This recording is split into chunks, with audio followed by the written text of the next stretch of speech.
Hello, everyone, and welcome to episode 302 of the RRBG podcast. This podcast is brought to you by our good friends at Thunderking Coffee. My boy Dean Tompkins is down there in Costa Mesa air roasting some of the most delicious coffee beans. Listen, I'm kind of a coffee nerd. I spend a lot of time putting together our whole system with the Chemex and the slow drip, and it's a lot of work in the morning. So I make sure that the coffee that I'm drinking is actually really good. I've tasted a lot of them from all over the place. And I have to say that Thunderking Coffee makes the best. My favorite one is the positive morning attitude. I go through 2-pound bags like it's nothing. Check them out. Go to thunderkingcoffee.com and pick some up today. And finally, the podcast is brought to you by our longest supporter, Saints Joints. My buddy Lawrence is out there in Washington producing some of the best top quality pre-rolled joints in the market. The packaging is incredible. Every single person I show them, the little packs, they have a little slide out where you have the 5 joints that are pre-rolled inside. The boxes have this incredible artwork on them featuring artists such as Skinner. Every time I go out, people ask me to give them a pack. And thankfully, Saints Joints keeps me supplied. So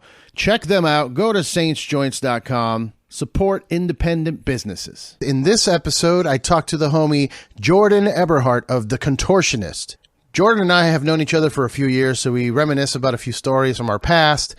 We talk about new Contortionist music. We talk about the Contortionist's writing procedure. We talked about the music industry as a whole. We talked about horror movies. It was a great conversation. I hope you guys enjoy it. Please make sure to follow him at Jordan Hot Dog Cart on Instagram to keep track of all the things he's got going on. Make sure to like and follow us on Instagram at RRBG Podcast. Click like, hit the little heart, hit the little bell, get the notifications whenever we put new videos out here on YouTube, and subscribe to the channel if you can. And finally, please check out the Patreon page. Go to patreon.com/RRBG and get some exclusive content while supporting the podcast. Cheers.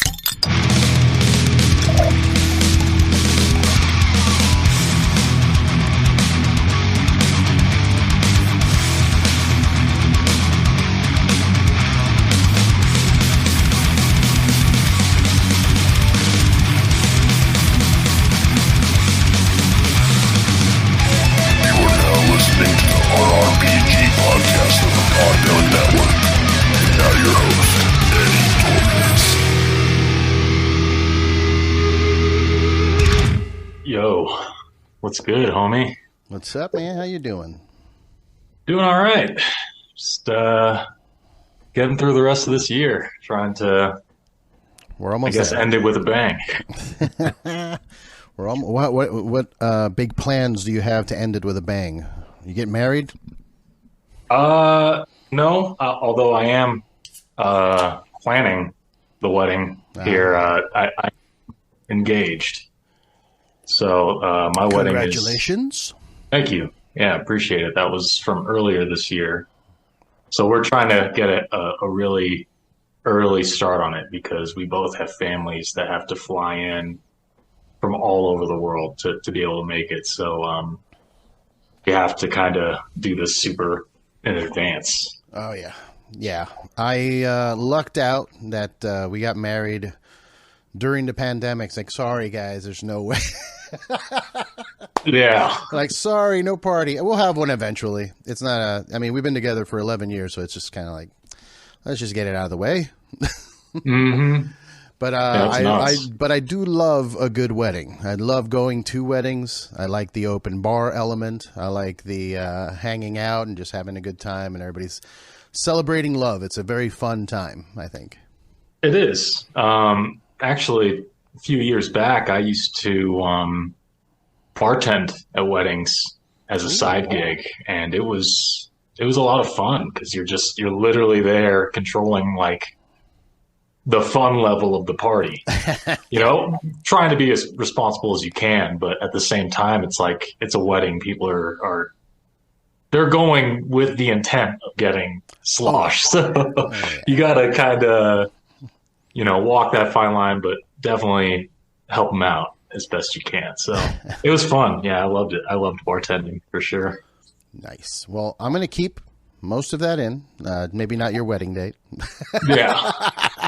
But we'll talk about the weddings. I like a good wedding. But let me give you a proper intro. Everybody that's Sure. watching and listening, welcome to the RRBG podcast. I'm here today with my homie, Jordan Eberhardt. How are you, bro? I am amazing, actually. Thank you for having me. Truly. We've talked about doing this for a couple of years, but there's just always some sort of scheduling issue that happens, and which I'm sure you deal with quite a bit with guests. So, at least you didn't flake completely like some people. Yeah, that's not my style. Boy, man, I don't understand it. I'm not going to throw anybody under the bus and give out actual names, but like, how do you agree to do something with someone and then just disappear? Like, hey, man, something came up. I can't do it. I have diarrhea. I don't care what the answer is. I would just like to hear like something. I've had people just disappear, and then I'm like, now I feel like the weirdo, like, hey, everything okay? Like, did you die? Like, dude, I totally get that. It's to me a matter of respect, respecting one's time. Yeah. So I totally, I deal with that too. You're not only a musician, but you're involved in the business too. So I'm sure there's a lot of like, you show up to set up an audio for something or lighting for something and no one else is there or something like that. I'm sure you run into that a lot. It's an interesting business for sure. It's an interesting way of, I guess, looking at this industry as a whole nowadays. To me, in current state, I just feel like the amount of people that get into this industry and don't necessarily, obviously not speaking on anybody specifically, just it's kind of nuts to see how many people can weasel their way into an industry that, I mean, frankly, don't even understand or really care about, or, and this is just me talking, not just from a musician side, but, I have an audio background. I've toured with bands, working, their sound during shows and stuff, and all sides of the coin. It's nuts, just how many people really don't belong and somehow make their way into what should be a tight knit community. Absolutely. I mean, sometimes, and I feel that way. I feel like I snuck into the industry. I mean, even though I know I've been in a band, like, I paid dues, but I was just also like, I don't know. It could just be imposter syndrome. It's not even, that's the thing. It's not even about that. Like, to me, especially in an industry, at least on what I see, on the daily, as far as traveling and being surrounded, basically, if you're on the road, you forego your privacy. It's gone the entire time you're on the road. It's just the way it is. You're sharing a small living space with multiple people every day. You're meeting and coming across all kinds of people that you haven't seen in a while, or meeting new ones. So to me, the people that really last in this industry are the ones that are not just the nicest and most caring, but just chill and fun to be around, and good people. That's because that's all you want to be around. If you're going to have to spend time with people, you want it to be right, people that you love spending that time with, not just somebody you're forced to be with. So I think just your longevity says a lot. I think people obviously love to be around you and love to talk to you. So I think you're talking that about alone, me specifically. Okay. Yeah. Well, you did mention that, talking about being in this industry is just because, you're a good person. And I think that's really what people want, in this side of things. Yeah, man, it's rough, dude. There's a lot of snaky people, and I had decided to involve myself in like multiple scenes. So like, I'm also like hanging around the comics at the Comedy Store, and I see it there too. I see the people that are just, they don't belong there. Why are they there? And then I also, like I said, I always feel that way, like my self-confidence goes like, nah, I don't belong here either, but whatever. I'm being nice about it. Yeah, I guess maybe I'm wording it wrong too. It's when They I don't say have the like good energy. somebody doesn't belong there, it's not just I'm not trying to say like, oh, this is our thing, you're not allowed. It's just like anybody can belong if they are able to embody like just the general like idea of respect and friendliness, and like it's just one of those things, man. Like I said, you're surrounded by people all the time. You only want to be surrounded by the good ones in order for it to feel like you're getting the most out of your time, and it's I can ramble on and on, but it's just how I feel about it for sure, especially being in this industry as long as I have. So yeah, man. How long has it been now? I would say, so my first tour was 07 or 08 maybe. So I'm coming up on 15 years now. That was the Scale the Summit tour. Yeah. Yep.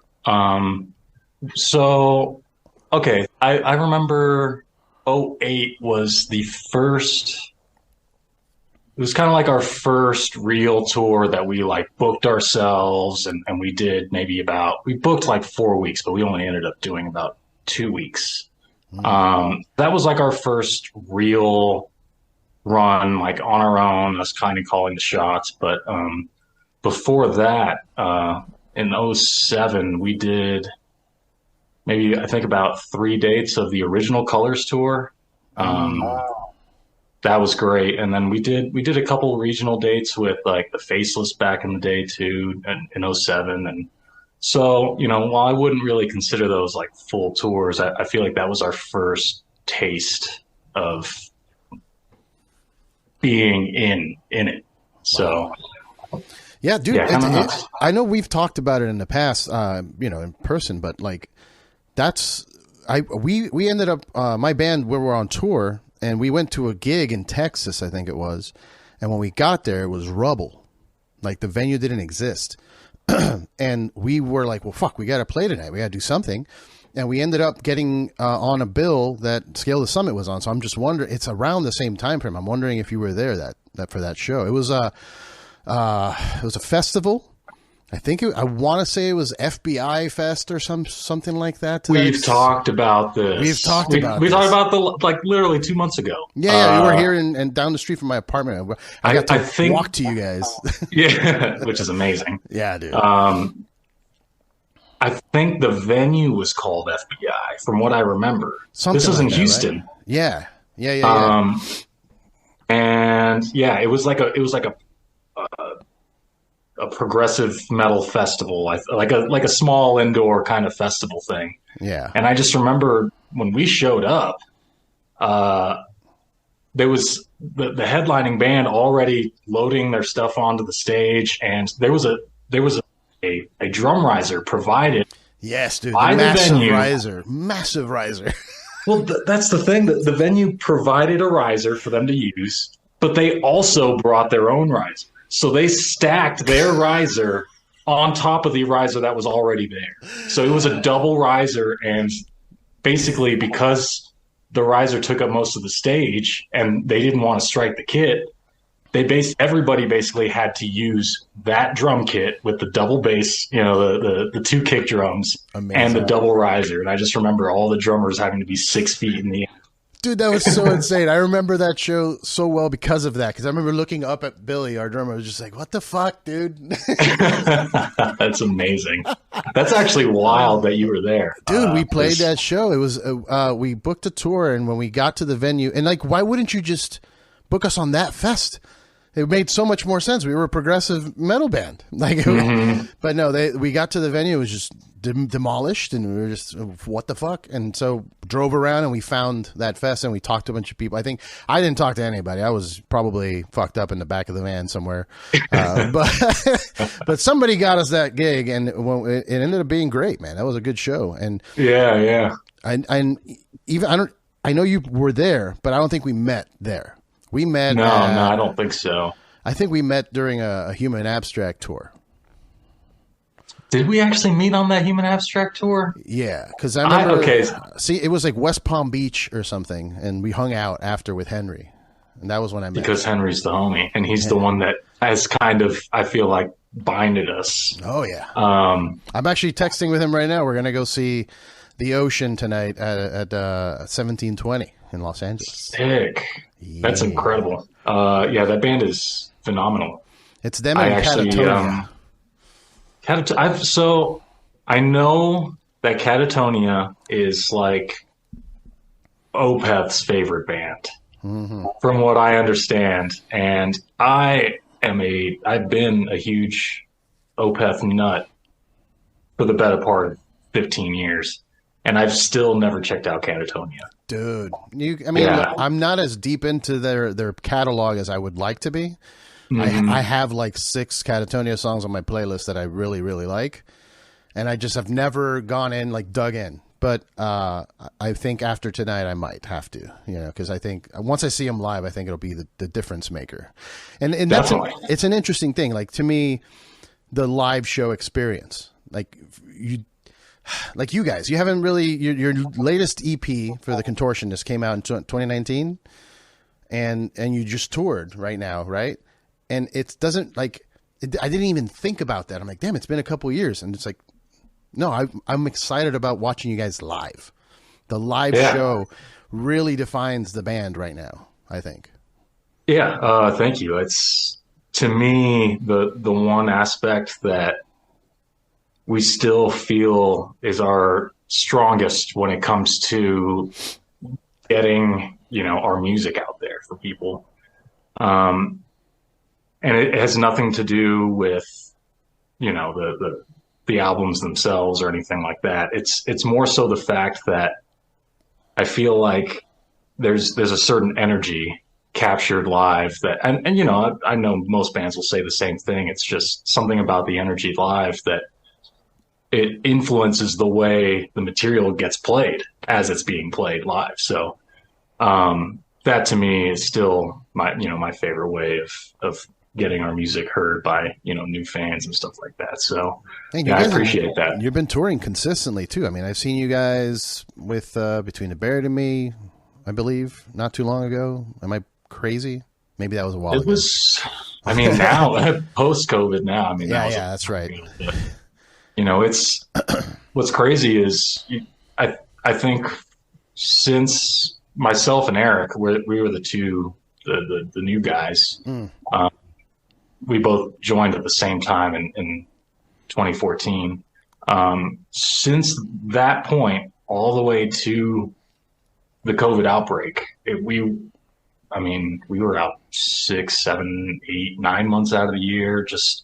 It was ridiculous. Yeah. And actually, COVID kind of inadvertently gave us the time that we so desperately needed to ourselves. And I think now that we've had a taste of it, it's hard to relinquish it, but it'll eventually, I think, fizzle out that kind of that feeling of being here and not on the road. But I think, as time goes on and a sense of normalcy comes back, we'll be probably hitting it not nearly as hard, but pretty hard in the future. So yeah, I feel like everybody right now is just rushing out to there's so many shows, so many tours, and it's the same feeling I when I think about people that work from home and having to go back to the office. Like nobody wants to go back to the office. What are you talking about? Yeah. But apparently that's just me. And that's it's a personal thing. I've spoken to people that were super stoked to get back to the office. Because they don't have anybody else. And that's their life. Like their friendships are all work relationships. You know what I mean? Mm-hmm. Yeah. Yeah. I mean, I think it can also be a mental state too, at least for me. Like, if I had an office to work in, which, I don't have an office job, but if I did, I would maybe I would feel, a little insane for having to be at home all the time and not have anywhere to go. But, that's just me speaking to. The office is the road for you, basically. Straight up. Yeah, it's definitely changed a lot, at least just over the last few years, as far as, me being able to feel like touring is, like a work situation. I feel like, before it was a lot more like a party attitude and just have fun and stuff. And, everybody goes through it, and it can be, and it kind of wears thin if you're doing it literally month after month after month. Yeah. Your health, suffers from it as well. It's not just, your mental and body health it's in jeopardy every day. You're out there, you're eating whatever you can get your hands on, depending on the level of where your band's at. And depending on your level of partying, you're drinking a lot every night, pretty much. And it's kind of, it is rough, especially when you have like a family home, like you're engaged, like you mentioned, and it's, you have something to go home to. Yeah. And honestly, it's those responsibilities that when you start thinking about home while you're out, and at least for me now, I'm just like, God, this is, I'm mid-30s now. Like, to me, this is my job. I have to treat it like that. And, just being a little more serious about it, I think just that mindset of approaching it has kept me in a better mental state personally. So, I totally understand the argument of people wanting to go to a workplace, a workspace to do their work. It could be a mental thing, but, yeah, I mean, there's something to be said about being able to just wake up and go in your living room, not have to put pants on and get to work. Oh, dude, I enjoyed a couple of years of it. I did. I was lucky enough to get a work from home job for the pandemic, and to just get out of bed in my underwear and sit down and, okay, I'm here. Like, what do you need? And just type of, like, it was comfortable, but I'm now in that same state. Like, I'm 41. I turned 41 this year, and I'm like, well, I can't party like I used to. I can't drink every day. I can't be on the road like I was, with the band, or even, just my other day job selling beer. But you got to find that balance. And it also, that responsibility of yours now that you're acknowledging that, hey, I have to balance things out and treat this as work. It also elevates the band.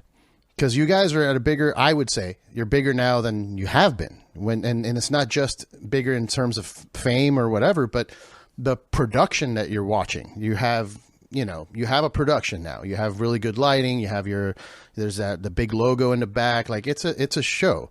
And the more you treat that like a professional, like that's what work is, I guess, a profession. Then the more you treat that as a professional thing, it'll become a professional thing. Like, it'll become your life to you don't have to have another job or a second job. You could just do music all the time. So, yeah, I mean, we've talked about this over the last couple of years as far as, bringing on more production on our tours. And, to be honest, maybe the first one or two tours we were bringing out a bigger production. We probably went a little overboard, over budget and all that. But truly, like, to me, in the long run, it's more, for a lot of people, it's about perception. So if they see that this band has this, great production setup and all that, then they are automatically thinking more like, oh, wow, these guys, they deserve to be here. Like, they, and people, I think, are willing, in certain cases, willing to spend a little more money on bands that they think, are maybe not more successful, but they see like, oh, like maybe there's more longevity in that, and they're like, okay, well, like, I want to, rock their merch more because I don't have to worry about them like breaking up in a year or something like that, which, frankly, happens quite a bit. But I think the perception, us spending a little more money on production, us spending a little more money on a bus, like that kind of thing in a weird way goes a long way for certain people. Yeah. So it's luckily this last tour, was mildly successful. So I don't have to worry about overspending on the production this time. But no, I think it definitely helped us in the long run. Those first couple runs with it. So absolutely, man. I mean, one thing I heard from it was the Human Abstract camp with Henry and them, and it was that I asked them because we were doing a tour. I think we played a few shows with them, and they had brought out these like spotlights that would just flash on and off. That's all it was, but they were controlling it. And I was like, man, this is everybody else is just showing up and playing in the venue like as is, and there's like barely any lighting. But you guys just turned off all lights and have those lit. That makes a huge difference. It's such a small little thing, but investing in that makes it, somebody will take notice. Like, oh shit, that band was sick. They had, beautiful, presentation. The music was tight. Everything was great. That's what you want. And a lot of bands don't put that. They don't think about that. They're just like, we just got to get on the road. We just got to do it and just play some shows, and that's fine. Like, that's cool. Yeah. But I did that. If I could have gone back and maybe been like, hey, let's spend $500 on a couple extra lights, sure. Yeah. But I think at least for most musicians that are starting to try to get out touring and stuff like that, it's out of reach for some people. Oh, for sure. But yeah, I mean, if there's one thing that I would take away from that now, to be able to stand out, it's not just an audio thing. It's you got to incorporate something visual, a visual aspect for people to really just get, totally submerged into the show or like immersed in it. So, yeah, that's a good point. Well taken, dude. And I mean, you guys are killing it. Like I said, like that show with where was it that we saw? It was at the El Rey, but it was you guys and who else? Rivers of Nile. That's right. And all the bands had a good presentation, I think, that night as well. Like, it feels big, and that's what you want. You want people to show up and get blown away, and then tell their friends, like, yeah, you got to go see the Contortionist, dude. Like, it's fucking wild. So music-wise, you guys, like I mentioned earlier, it's been a while, but you are working on new stuff. Yes. For too long, truth be told. Yeah, it's been a pandemic. It's been a pandemic since. Yeah. I mean, it's really at this point we're probably coming up about 3 years or so of working on this record, which we've been a little vague about it on purpose. Okay. Because once you start throwing out dates and all that, then people have expectations, and it's like, things are a little different for us now. Like I said, with the pandemic, half of us started families and having kids and all that. So like, there's an adjustment period for that I think kind of stalled the album process a little bit, but it's almost there. My goal is to try to get at least, the rest of my personal parts done before the end of the year. But, as far as a release for this record, it's still too early to say, which is kind of odd, because it's been a minute. But yeah, I mean, there's a lot of elements and that a lot of things that have to go into place, not just music, but other things, production stuff, mixing, editing, packaging, artwork, all that stuff, Oh, yeah. And I think, at this point, like we have a certain, what do you call it? I guess a certain standard to uphold. It's a level of expectation from your fans. Yeah.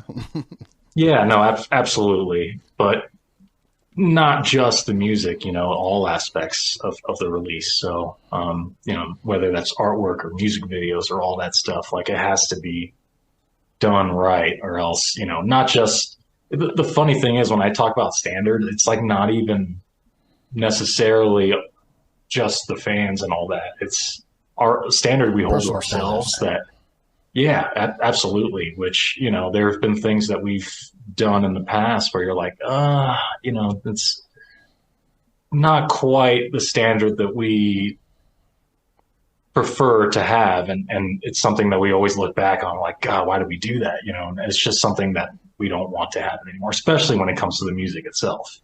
So, yeah, it's just a matter of getting all the ducks in a row to please not just the fans, but ourselves. When it comes to the writing, though, I mean, are you guys writing all together? Is there someone who's like the primary songwriter, like, you know, that starts things and then you guys jump, you know, in and tweak and add? Or are you all just sitting in a room and jamming that, like that kind of energy?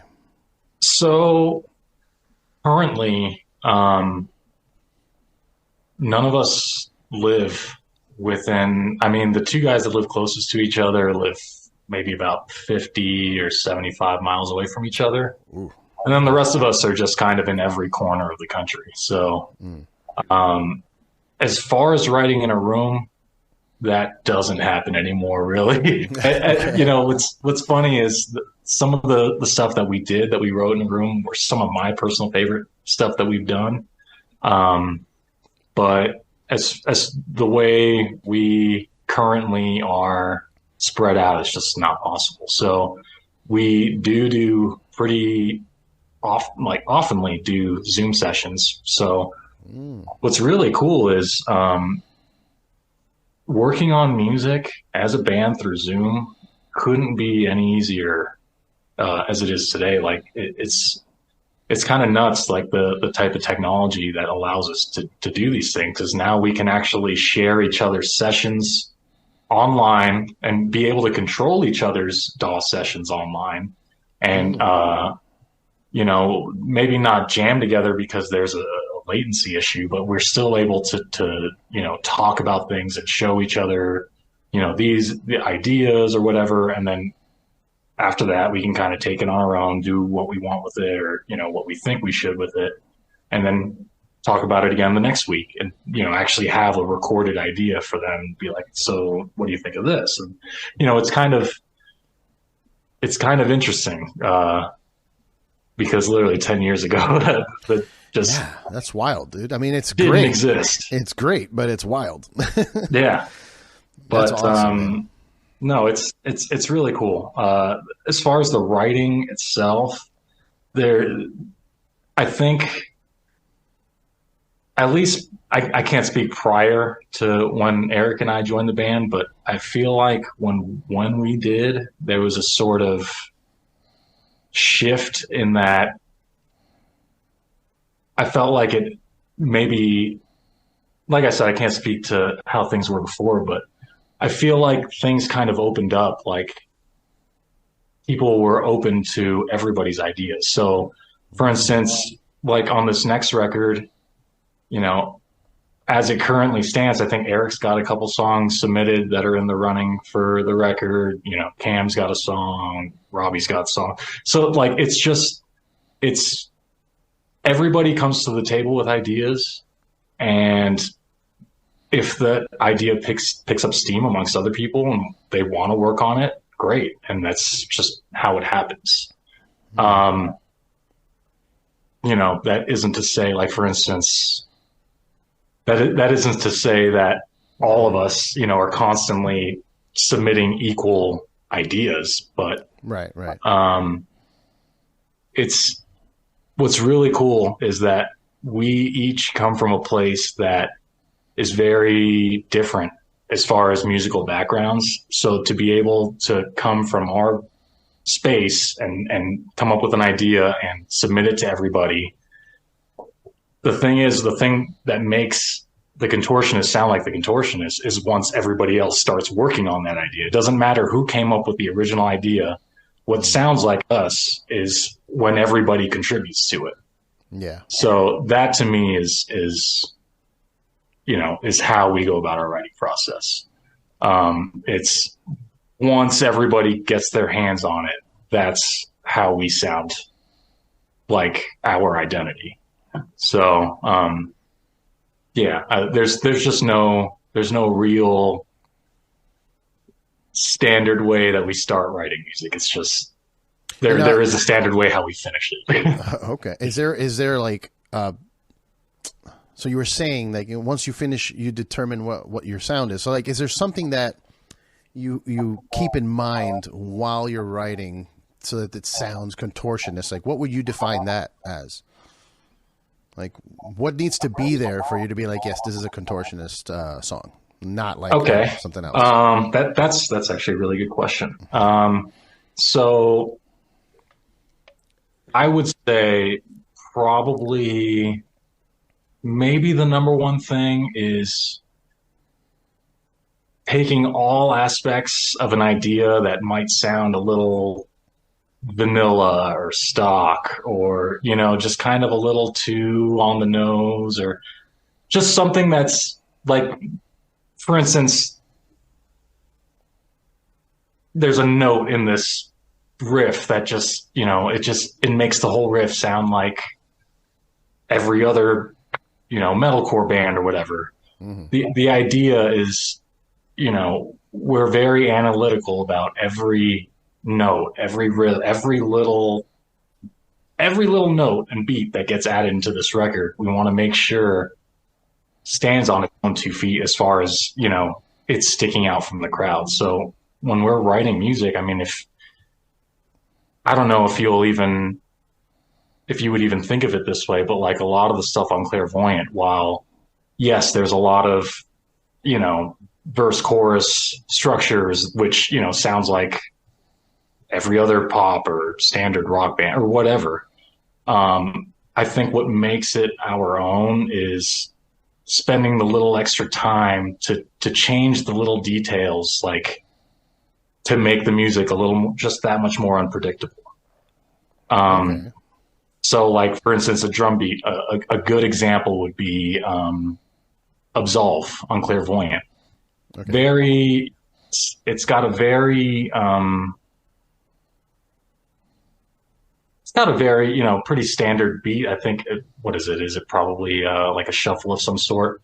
But really what I think, you know, once Joe introduces, you know, kind of just like that super offbeat hi-hat into the second verse, and it's so subtle that I think a lot of people didn't even catch it the first few times they heard it. But it's stuff like that, the little things that I think, you know, make those parts kind of stick out, and you're like, whoa, that's not how I would have thought of that. You know, like I would have never approached that way. And I think it's our attention, like paying attention to that kind of detail, you know, trying to put out something that most people wouldn't have thought of, I guess. Okay. That's the idea, is to try to be as unique as possible in that regard. So, I guess, yeah, that's how I would probably answer the question. I feel like that's not like that's a progressive metal kind of mentality with a few artists. Like, obviously, it's not the same exact concept, but they're like, for us, like when, you know, the band that I was in that toured with, you know, played shows with Human Abstract and all that, and even Human Abstract themselves, like. Mm-hmm. It's about challenging yourself as a musician, but you're also kind of challenging the listener to think outside the box, and you're also kind of teasing the other musicians in the audience too that are like, oh shit, like, you know, they're waiting for that moment that's going to throw them off, and it's an exciting moment, especially live. Like I know I've mentioned this before, like, you know, your live presentation, that is, to me, watching that live is exhilarating, to see you guys pull some of the shit that you pull off. Like, I, as an appreciator of the art form, but also just, you know, being in the scene, like watching that is, I don't know, it's music for everyone, but I feel like there's a lot more intention going towards like, let's showcase to the musicians, like, so they can appreciate the technicality that's going into it, I think, right? Yeah. I mean, you know, I think at one point it was about, you know, kind of showing off the technicality, but I think, you know, at least what started on Clairvoyant and will be a lot more apparent on this next record is there's a lot more intent on not the technicality, but writing interesting stuff to make the songs more memorable in a weird way. So I'm trying to explain this as best I can, but I think for at least most of us in this band that have been, in this scene for the better part of 15 years or so, and it's about, this scene is very much catered to other musicians. I think the one thing that's kind of kept us going, ourselves, motivated us, is challenging ourselves, not with the instruments, but I think more so the songwriting. So I'm not sure, none of us are trying to become the fastest shredder or that's something that we had foregone, I think, a while ago. But I think at this point, writing songs that, even a pop song that you hear on the radio today, there was a lot of work that went into putting these songs together. And what most people think is so simple, it's like verse, chorus, verse. They're not looking at it deep enough. There's so much more than that people don't understand. It's very difficult to write a song that millions of people want to listen to. Catchy hooks they don't, if anybody could do it, there wouldn't be millionaire, musicians out there. Yeah. So, it's, I don't know. It's wild, man, that sorry, I'm high. So me too. Just going in circles, but, I think it's just a testament to, all these songwriters and stuff that are able to, they figured out how to write music that is as simple as possible, but at the same time, it gets stuck people in your head, wanting more and more and more. So that's something that we've been trying to tackle for the last few years as a band. And, while some people may view it as technicality for technicality's sake, at least for me, a lot of the more interesting kind of off-kilter stuff that we write, it's not for that. It's more so maybe to set up the next part, or to make something memorable later on down the line, because that idea gets revisited later in the song. It's little things like that from a songwriting aspect that we're really trying to hone in on. So that's really important, man. I think that's really important for sure. definitely. Creating those moments in songs, especially for me growing up listening to metal, and this is obviously a simpler, cheesier thing, but growing up as a kid, one of the reasons I liked Slayer and Metallica and Pantera were the solos. You get, I'm waiting for that moment. You got the cool riffs are great. I want to, thrash around a little bit, but I'm waiting for that moment where I can stop and stare at the guitar player and he's fucking shredding. You know what I mean? And that's a simpler, perspective, but that's creating those moments is what's important, I think. And it doesn't have to be a guitar solo. It could just be an interesting time signature change, or completely out of nowhere, you go from, a melodic, gentle piece to screaming in your face breakdown, moment like you guys do sometimes. And I love it, man. I'm a big fan. You're trying to create, you're trying to really bring the emotions out of people. And that's what songwriting does. If you're clever enough about it, that's how you would do it. It's not, riff after riff after riff. It's how this riff goes into this riff, and the feeling that you get, when it's creating that kind of, whatever in your head that's getting you to go, wow, that was incredible. And it's that's the truly difficult thing to do when writing music. Hell yeah. So, that's so important, at least to us as a band nowadays, that, really this isn't even something I don't think any of us have really mentioned yet to the public. But for this record, we've kind of brought in an outside writer, help with some of the tracks, just to have an outside perspective, and kind of help us with the songwriting a little bit. Just trying to give us a little more intent, and honestly, I would say that helped quite a bit having him here, working on some of these tracks. So I'm really excited for people to hear it. That's awesome. I mean, can you share who it is, or you don't want to do that? It's Dan Braunstein. Okay. So he actually produced for Spirit Box.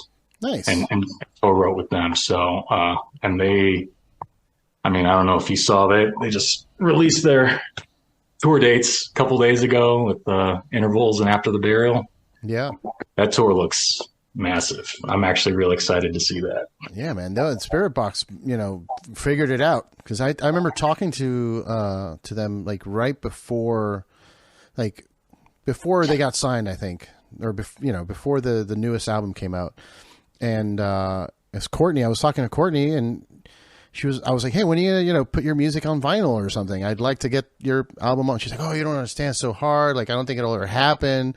At this rate, we live in a house like in fucking Alaska. And then like a year later. That's real? Yeah, dude. And like a year later, they're everywhere. And I'm like, what the fuck? What happened? And that, as an outside, from me as an outside, listening to them and watching them, I'm trying to figure out what it is. Like, what changed? What was it is it the label? Did the label just grab them and throw money at them? Or was it a perspective change? Or is it somebody else that they introduced into the band to like help them out, elevate? So, I mean, I don't know. What would you think? Because that happens to a few bands, I've noticed. Like, they do the grind, and then all of a sudden it's like a massive shift. It's not like a little bit of a grind on the way up. Like, you look at Mastodon, it took them fucking 20 years to get to where they're at. There's some bands that's like not overnight, but there's a quick drastic change. Absolutely. And I think especially for bands like that, it's more of like a perfect storm type thing. In that, their music is great. They deserve all this, they get.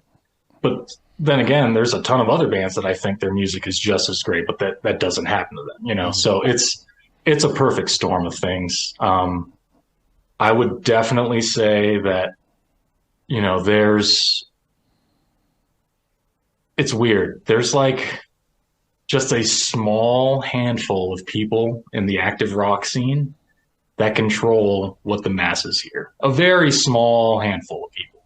Mm-hmm. And that's just from me being around other artists that I've worked for that are, doing arena tours and stuff like that, and seeing that side of it, and how, bands like that and artists like that get to that level.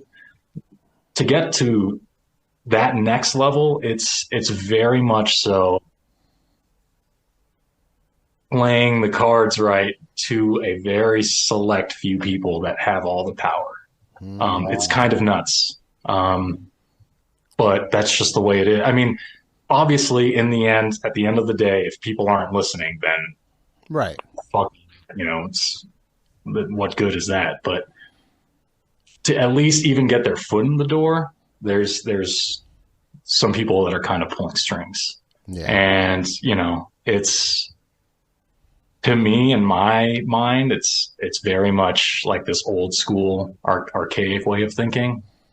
But that's just the way it is. And I can see it. I could see it. And maybe it's just because I'm so close to it, I could see it. But I could see that there is that moment in time where I'm just like, they deserve that. But how come that, why them in not in a negative way, just more of like, why not others? What's the step that's missing, Yeah.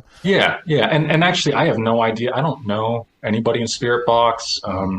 I don't know their situation at all. I'm just speaking on experience from other situations that I've seen where, and including our own, as far as, kind of, we know who we have to play to and cater to get more radio play and all that. We talk about it every time we put out new music.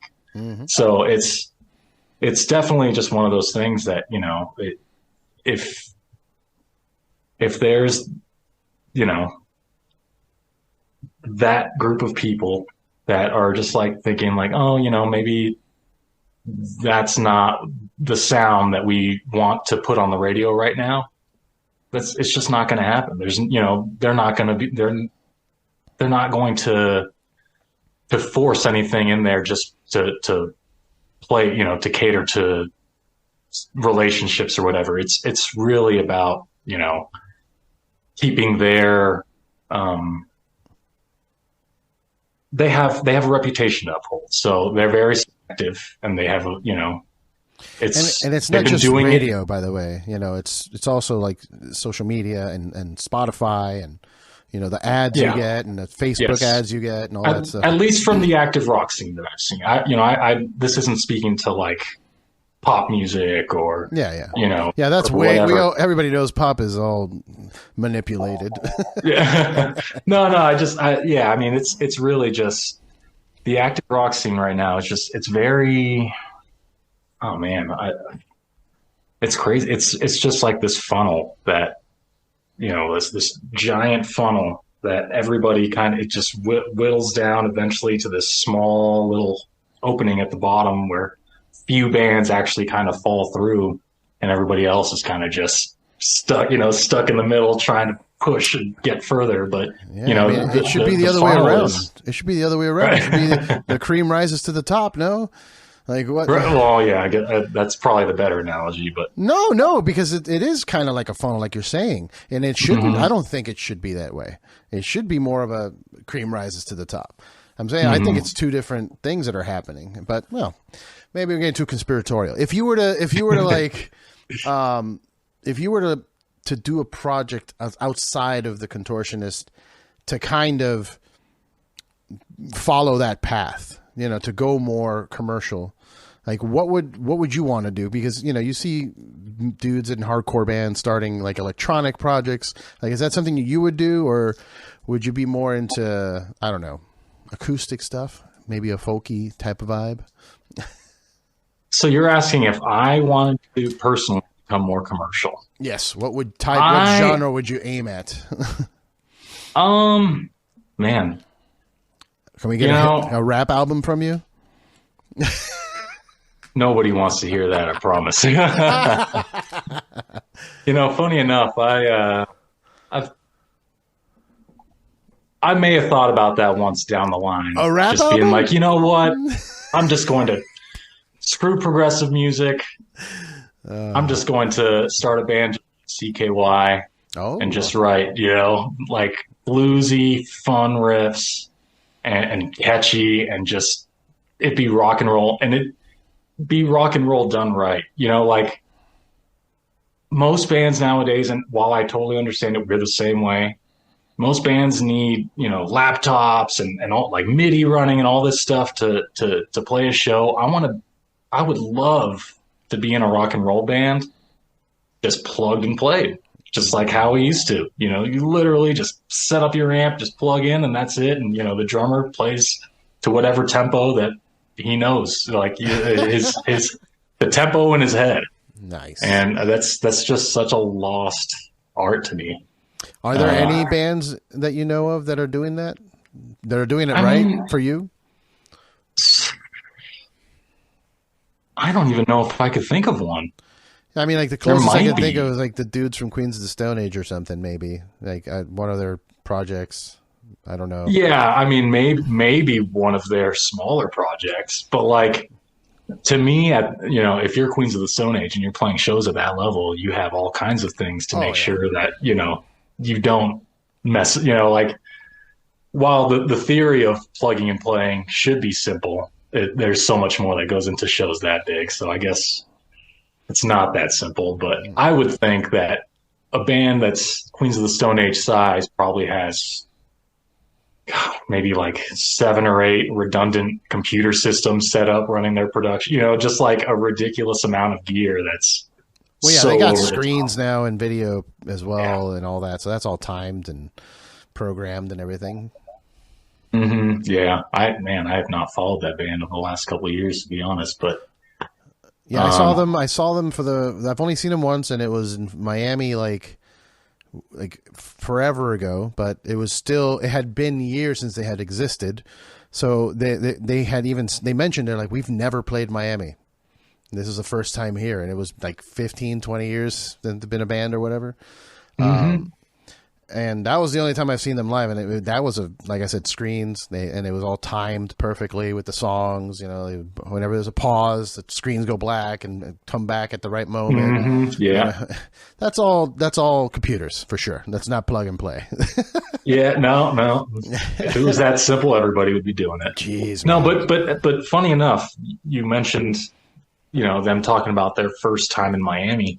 That's not an odd occurrence. That's very common for most bands, not playing in Miami. And it kind of sucks because, you know, Miami's got a reputation. And I feel like most musicians would at least want to experience that once or twice. And most never do, because Miami's just not one of those cities that rock is appreciated. You know, it's a rough market. It's a rough market. I mean, I lived there for 20 years and, you know, it was rough to get tours to come down, you know, even we would set up shows and try to get bands to play with us. And it's just, nobody wants to make that drive. And there's the audience. That's true. The audiences are hit or miss. You know, sometimes it's a packed house. Sometimes no one's there. It's happened. You know the band, you know the band 3? I love 3. I've actually toured with that band 3. 3 was the band that I was in, that our first show ever was with 3. And I was blown away because I'm like, that was the band I wanted to play with. The promoter with my buddy Joe was like, who do you guys want your first show to be with? And I was like, 3, just to like throw it out there. And he brought them. And they fucking showed up, and there was like, after we played, they were next, and there was like 20 people there, maybe 15. And it was just, that's why people don't go to Miami, because that happens. You know what I mean? Yeah. Well, you know, to be fair, and that band was great. Yeah. To be fair, progressive music, when they were touring, was not like it is today. Oh, sure. So, which that does suck, because I feel like, man, if they just stuck it out just, you know, a few more years while this scene blew up, they would have done really well. Yeah. But, it's so strange to me. So the first full U.S. tour I ever did was with Scale of Summer. We were opening up for Dream Theater. Nice. And the first show of that tour was in Miami at Jackie Gleason Theater. Oh, yeah, the Fillmore. Yeah. And I just remember, and, you know, we did our self-booked tour, you know, a couple years before that or a year before that. We did, you know, a short run, like I think half the country with Protest a Hero a little before that. But that Dream Theater tour was like our first tour going through the entire country and Canada. So, you know, first show was Miami. I'm stoked because I'd never been. Yeah, and I'm thinking, oh man, this is it, man. Like once we start touring, we get to come down to Miami all the time and, you know, go on the beach. You know, I was thinking that was normal. And that was literally the first full tour I've ever done, and I haven't been to Miami since. We've never been there. I mean, I think that Human Abstract tour you're talking about was West Palm Beach. That was West Palm. That's still an hour away from Miami. That's the closest I've ever been since. Yeah, it's so wild to me. It's a rough. But you know, I gotta say, as much as that sucks, it was beneficial for our band at least, and any of the local Miami bands, because there was no other options. If you're into heavy music, the tours aren't coming, so you got to go check out the locals. That's all you got. So it gave us a shot. Like we would pack out Churchill's all the time because that was it. We had the crowd. We had the only crowd. Well, that's amazing. Yeah. What I don't understand is why did Fort Lauderdale end up picking up a scene, adopting the heavy scene instead of Miami? Yeah, I mean it's only like 45 more minutes, guys. You could drive down to Miami. It's not the Keys, at least. You know, I don't think the Keys ever get any shows. Very few. Yeah. They get like Casey and the Sunshine Band or something. You know what I mean? There's The Beach Boys. Some bands like that, that can literally just go to Paris, Texas, and draw 1,000 people. Like those are the bands that have they can do whatever the hell they want. What's crazy is we did a few years back. We did a tour with this band, an active radio band called Nothing More. Oh, I remember. And yeah, we put out Clairvoyant the same week that they put their record out. Their record ended up becoming Grammy nominated like 3 or 4 times or whatever. But essentially, a few months after that, we did a tour with them as being like the 2 bands that put out, the 2 top rock records at that, moment. But it was very odd going to places that we would never normally go to. Like we're going to, I don't even know the name of this place in Wisconsin. I can't remember the name of the city in Wisconsin we went to. We were going to places like that and like weird small towns in like Kentucky where they're drawing 1,500, 2,000 people. And you're like, how? Like there's probably like 2,000 people in this city total. But that's there's nothing else. That's it. Well, the whole town's coming to hang out. If us as a band, if we went there today, it would probably be maybe 5 people. And, like as far as, like literally showing up to the middle of nowhere and then just being able to pull that many people.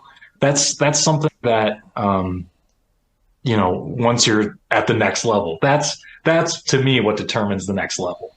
It's like, it more so than how many, that's definitely a part of it, the amount of people that show up, but there's other factors that can play a part in that, like tickets, like prices and all that. But to me, if you're selling out places or drawing, a large crowd of people in places that have no business with that, that many people turning up, that means you're doing something very, very right. Yeah. So it's really interesting seeing, a band like Nothing More who's at that level kind of be able to do stuff like that. And you're like, okay, this is something to aim for now. Yeah, pretty sure. cool. For sure. Let me ask you something. So if you were to do something else besides music, I say I'm bringing this up because I just see your post on the fashion line, the tie-dye kit that you guys have for the Contortionist. Mm-hmm. Would you do something like that? Would you go into fashion, or would you go do you have something that you're passionate about besides music, like coffee? Would you get into coffee or beer or, something like that?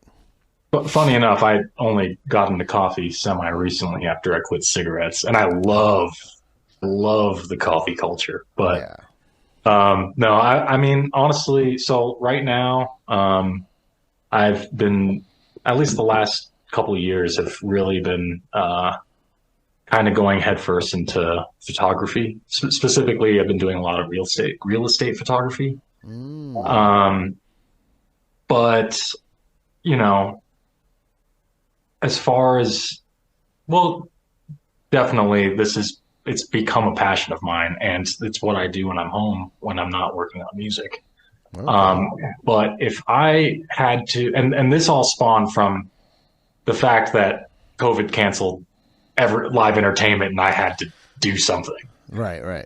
But if money wasn't an option and I can do whatever I wanted, and not have to worry about startup and how long it'll take to see, profits and all that. I think, and I've talked about this with my brother quite a bit, me and him would start a kind of like Nerdist clothing line that there's plenty of those out there.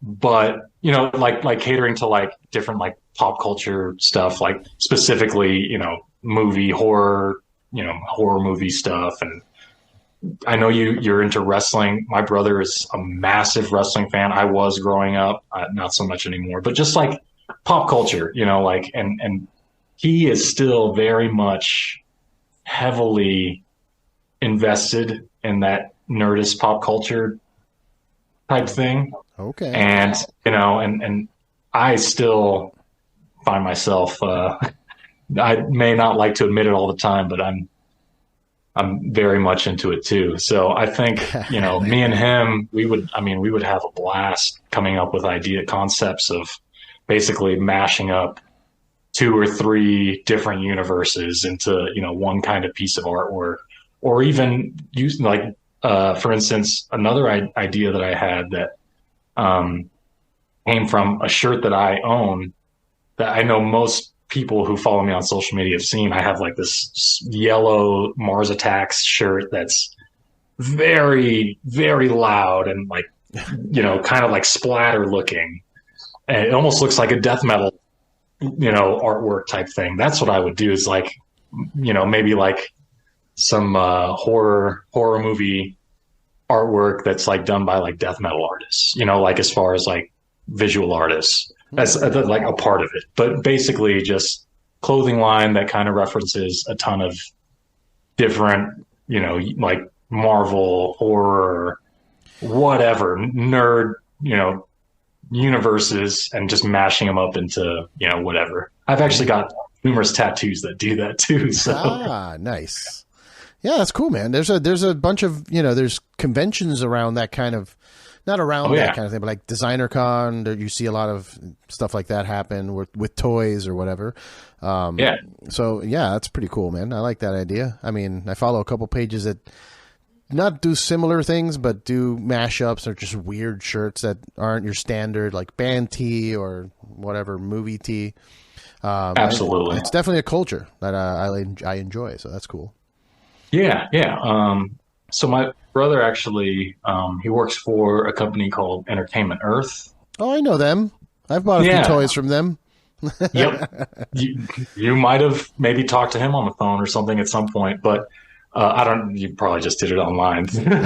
But basically, like he is still so neck deep, in that whole culture. So it's, to me, just his understanding of, how all that is, plus my understanding of, merchandise and printing and all that, just from being on this side of the industry, it's definitely crossed my mind a couple times. Okay. I don't know if we would ever actually do it, but it's a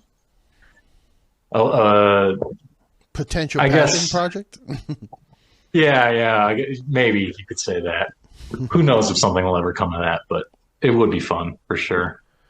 Word. So we're over an hour, which is great, but I usually cut it at an hour. But I do want to ask you a couple like rapid fire little questions before we go. Mm-hmm. Yeah. If you could play for another band, like somebody needs a bass player, what band is that? Oh, Jesus. Oh, that is a hard one. Funny enough, that's kind of how I ended up in this band. Yeah, that's what I asked. That's really wild to think about because, really quick, it won't take long. I'm just going to backtrack. But how I got into this band was a similar conversation I had with Billy O. After I was out of the industry, and he was actually coming through Texas where I was at the time, and we were talking about that. And then literally the very next day, that opening for the Contortionist opened up, and he told them, and that's how I got the gig. Wow. Billy But it was O. literally from having this conversation, just like, who's a band that you would love to? And I was like, Contortionist. Nice. But, I mean, maybe now, and this is more unattainable because I can say that. It would probably be like, it wouldn't even be for a band. It would be like, so I've been listening to a lot of horror scores lately, and like, are you familiar with Goblin? Yeah. You want to play with band? Goblin? Yeah. So I would, you know what, if somebody like John Carpenter came back, and he actually is scoring again. if he needed a bass player for some scoring project, I would be his bass player to score. That's my dream, is to like do like horror scoring or so, helping out in that sense, because I watch horror movies every day, so that's my jam. Really? Okay. Mm-hmm. I've been, I can't do with modern ones. It's been rough. There's a few modern ones, you said? Yeah, there's a handful of good ones, but like modern horror movies just don't do it for me. And there's only so many times I can watch the classics. You know what I mean? So I fell into this pretty hard, kind of maybe a couple years ago. First of all, do you have Shudder? I have had Shudder. I haven't currently paid for it, but I have. So I have had it. To me, Shudder was the single greatest thing in discovering new old classic. You know what I mean? Like, they have so much shit that you haven't heard of before. And actually, a lot of it isn't bad. That it got to the point where I was just like randomly picking things that I thought might be interesting. And half the time I was like, this is actually really interesting. Whoever curates Shudder is fantastic and is a horror genius, because there's a lot of really cool stuff on there that like most people have not seen. And he's just like, yo, you guys would love, if you love horror, you love this. You'll love, this Giallo movie from the 70s, or, just like these things that you would never have thought to look into from, 30, 40 years ago, because they're so old. They got it. And it's really cool. Nice. But other than that, like, I don't know if how long you felt about this as far as like modern horror, but I would say 2022 is kind of like horror's comeback. There's a lot of cool shit that came out this year, and I've been all over it. I've seen two that were decent. What was that? The Barbarian. Great. Yep. And Terrifier 2. I actually did not see Terrifier 2. I loved it, but it is ridiculous. And my wife didn't like it at all. She was like, this is just gratuitous violence for no reason. I'm like, yeah, but it's practical effects. It's pretty cool. Exactly. I mean, I think for some people, like, I guess to me, it depends on the type of gore and like how it's being portrayed. So, gore, bring on all the gore, but it's when you start, like, for instance, the Saw movies don't do it for me. It's like, to me, it's not about gore and all that. It's trying to make you as uncomfortable, and it's trying to make you feel as gross as possible.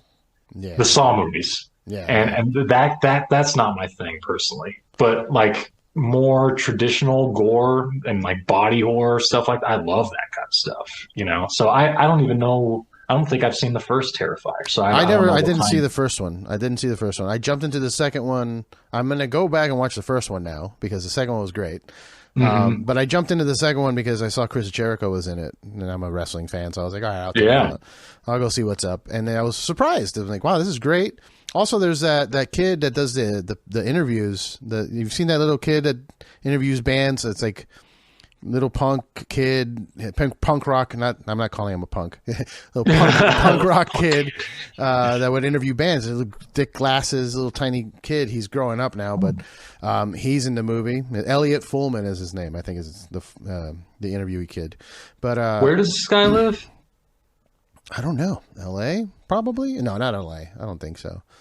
But okay, I don't even know why I'm at. I'm thinking of one guy specifically, and it's probably not this guy. Like, of all the people in the world, he's still a kid. Maybe this is the guy. He's still a kid. Like, he's like, I don't know, 12. But definitely not.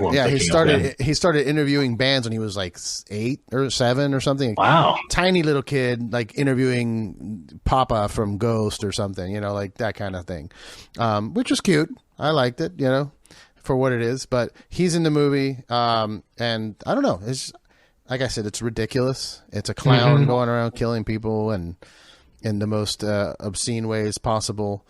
Saw, I'm with you on that. I like the first one because I felt like it was a unique take on something like the game aspect. I'm like, okay, this is cool. Mm-hmm. And then the first one it caught everybody up. I mean, that first one was so. I mean, that's how that whole genre. I mean, I would probably give it to Hostel, honestly, but I would say Saw popularized that genre, and that's how they were able to make all the other Saw movies.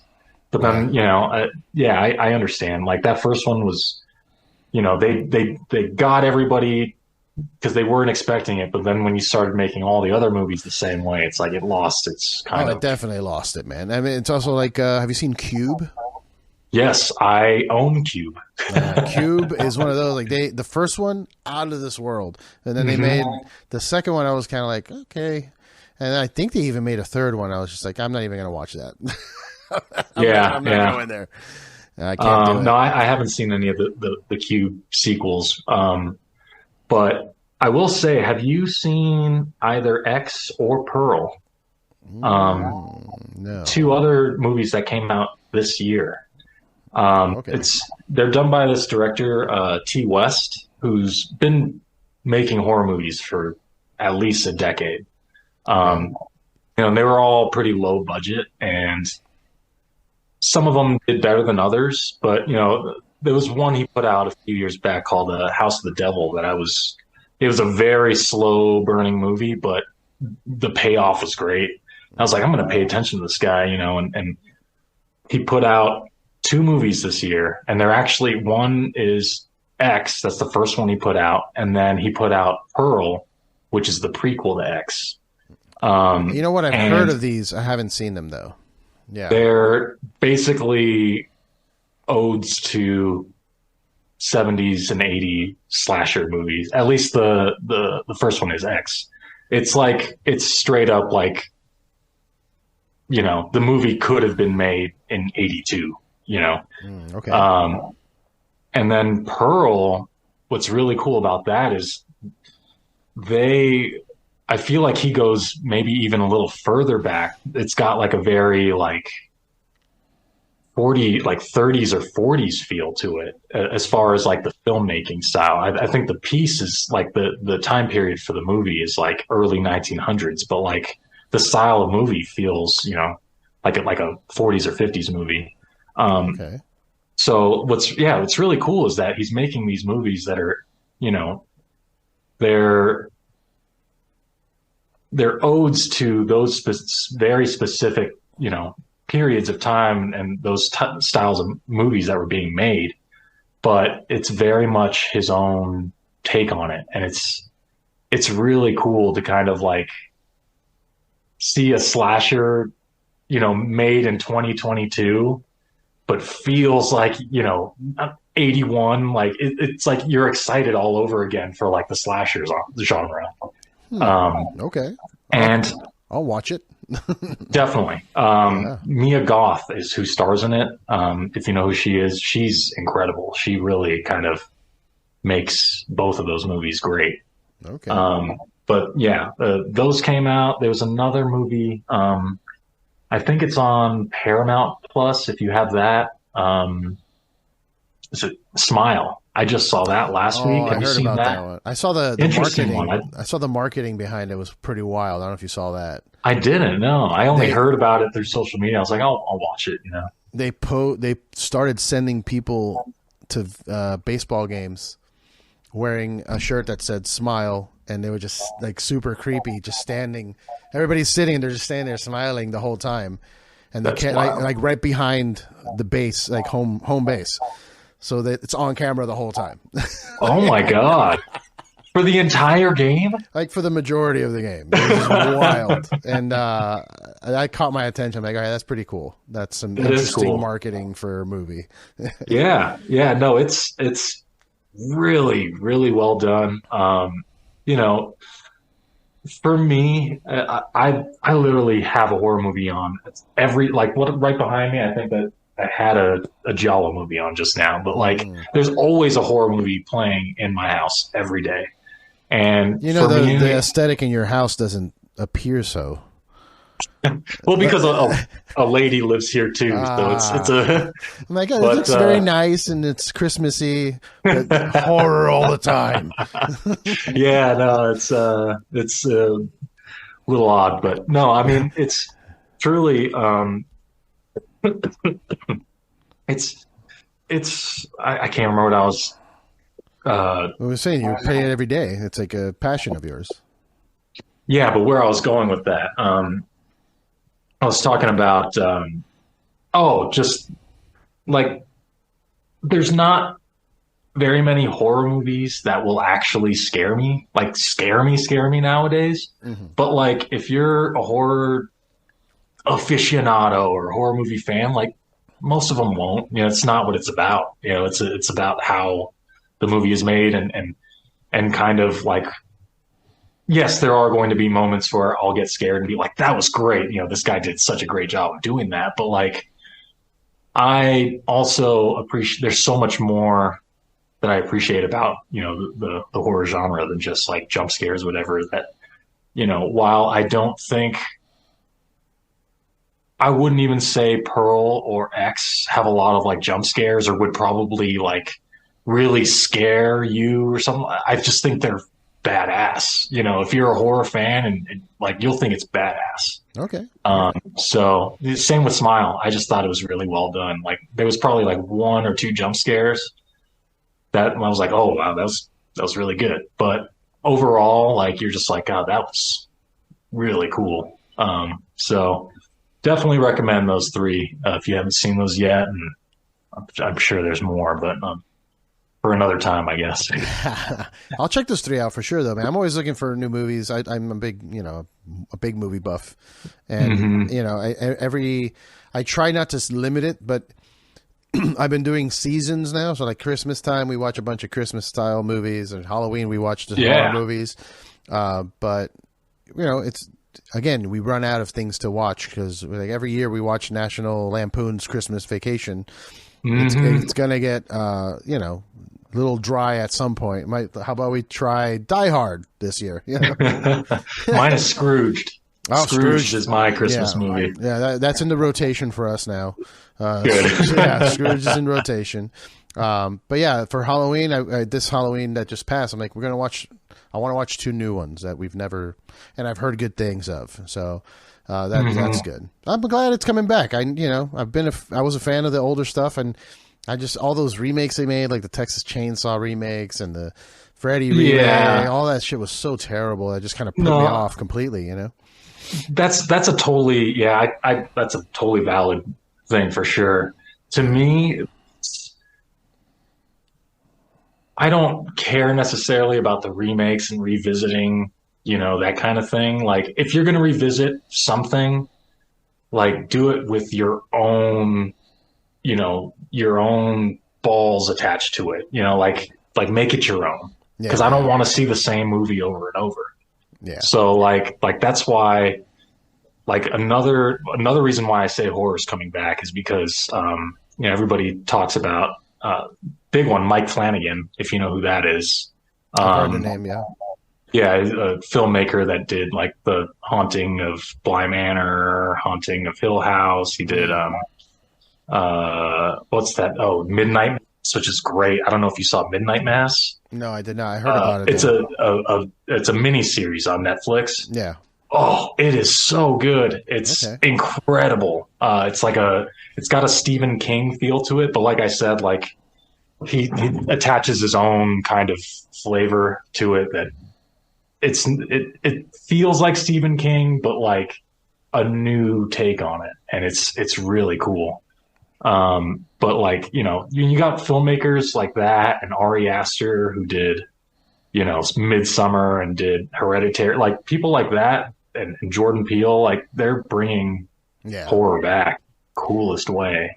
So I'm all excited for it. That's awesome, dude. I'm gonna definitely check out those three movies, but I want to wrap it up, dude. This is the longest episode I think I've done ever. Really? Holy shit! I mean, I don't know. It's up there. I think maybe the longest I did was like 2 hours at one point, and I was like really high. But I'm not. I can't. I don't understand people like Joe Rogan that go for 4 hours. Like I can't do it. I mean, all the ones I listen to now, literally the last like 10 have been 70 minutes, and then it's so weird. Always 70 minutes. But yeah. Well, brother, cool. I appreciate it, man. I thank you for your time. I'm glad we got to sit down and talk because every time we see each other, it's kind of like at a show and it's quick hugs and goodbyes and maybe we'll hang out and get a beer or two at a bar nearby. But it's always there's a crowd. It's crazy. This was nice to be able to sit down and chat for a while. Let everybody know. I mean, I know where to find you, but let everybody know where they can find you online if they want to follow your adventures. Yeah. So my Instagram handle, which is what I'm really most active on, is Jordan Hot Dog Cart. But other than that, just follow the band socials, anything. I'm sorry, but why Hot Dog Cart? It was something that was given to me. It was a name that was given to me in high school because it was easier for some people to say than Eberhardt. It just became Hot Dog Cart. And okay. I had no better idea when creating my Instagram handle what to make it. So I thought it was because you were a fan of the Los Angeles street hot dog carts with the ladies with the bacon wrap hot dogs. No, I would say Seattle's got that. The Seattle hot dog stands are really where it's at. LA, not my thing. No, the bacon sometimes isn't cooked all the way. It's kind of gross. But 3 a.m. after a show, sometimes I'll weather the storm. I can't fault you for that. All right, man. Well, at Jordan Hot Dog Cart, everybody please follow. Also follow the Contortionists. Keep an eye out for that new album. Hopefully, maybe in 2023. Who knows? But at least it's good to hear that progress is moving along.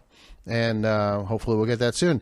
And then I get to send you guys more money because lately I've been buying all the freaking vinyl you guys put out with different colored splatters and all that stuff. So every time it's like my buddy sends it to me. He's like, look, they have a new one. I'm like, God damn it. Yeah. You and Bill, man, you got to have all the variants. Gotta have it, man. All right, brother. How we do it. It was good seeing you. Good talking. Likewise, hopefully brother. We'll do this again soon, all right? For sure. Sounds good. Cheers, I appreciate brother. you. Later.